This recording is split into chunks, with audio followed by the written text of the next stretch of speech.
वहीं दूसरी तरफ कांग्रेस और अन्य पार्टियां मेघालय और नागालैंड में सत्ता पर कब्जा जमाने का दावा करती नजर आ रही हैं।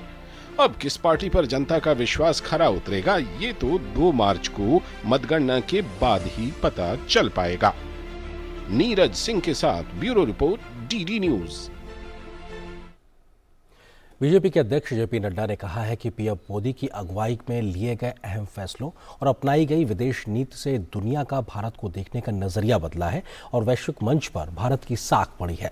Modi shaping a global order in flux नामक किताब के विमोचन के बाद नड्डा ने पूर्व की सरकारों पर वोट बैंक की राजनीति करने के हिसाब से विदेश नीति अपनाने का आरोप लगाया और कहा कि पीएम मोदी के आने से पहले देश में आतंकी घटनाएं हो रही थीं और भारत की पहचान एक भ्रष्ट राष्ट्र के रूप में हो गई थी, जिसे प्रधानमंत्री मोदी ने आने के बाद बदल दिया।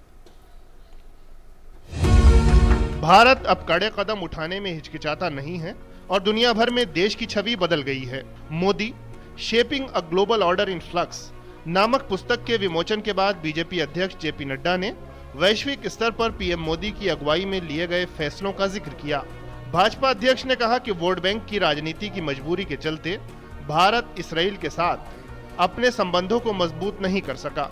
जेपी नड्डा ने कहा कि वैश्विक स्तर पर देश की छवि बदलने में प्रधानमंत्री मोदी के योगदान पर बहुत कम लिखा गया है।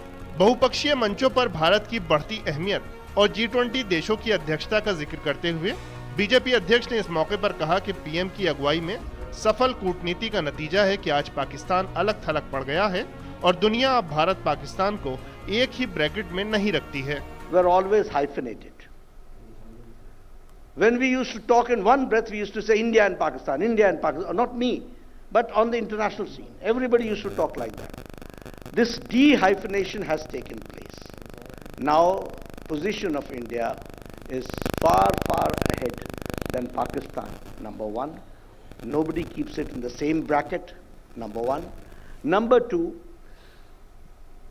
Pakistan has been isolated as far as the issue related to terrorism, and the world knows it. So this is also a very important aspect which has been carefully pushed forward in the best possible manner by Prime Minister Modi. That is, I would like to share with you. किताब के विमोचन के मौके पर भाजपा अध्यक्ष ने कहा कि ये समझने की जरूरत है कि मोदी जी के सत्ता में आने से पहले देश की छवि कैसी थी। अर्थव्यवस्था में गिरावट आ रही थी, देश में लगातार आतंकी हमले हो रहे थे, यहाँ तक कि देश के प्रधानमंत्री पद की अहमियत घट रही थी। जेपी नड्डा ने कहा कि पुराने सहयोगियों के साथ संबंध मजबूत करने के साथ ही पीएम मोदी ने वैश्विक स्तर पर नई साझेदारियों की भी शुरुआत की है। Modi has been working on the international arena for the last 9 years. It is also necessary for us to understand what was the image of India before that, because only then we can understand the stark difference, how it has taken place. And when I say so, we all remember that our economy was declining. We all know that India had an image of a corrupt state. There was rampant corruption.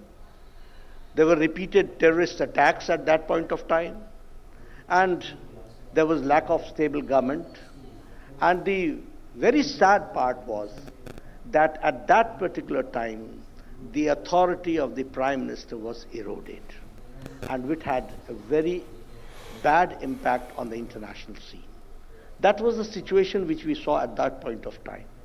And from there, Prime Minister Modi took over in difficult times, and we can say that he has navigated the foreign affairs, the international relationship in the best possible manner. गौरतलब है कि Modi shaping a global order in flux किताब ambassador Sujan Chinoy, उत्तम कुमार सिन्हा और BJP के विदेश विभाग के प्रमुख विजय चौथाईवाले ने संपादित की है। इसकी प्रस्तावना विदेश मंत्री डॉक्टर एस जयशंकर ने लिखी है।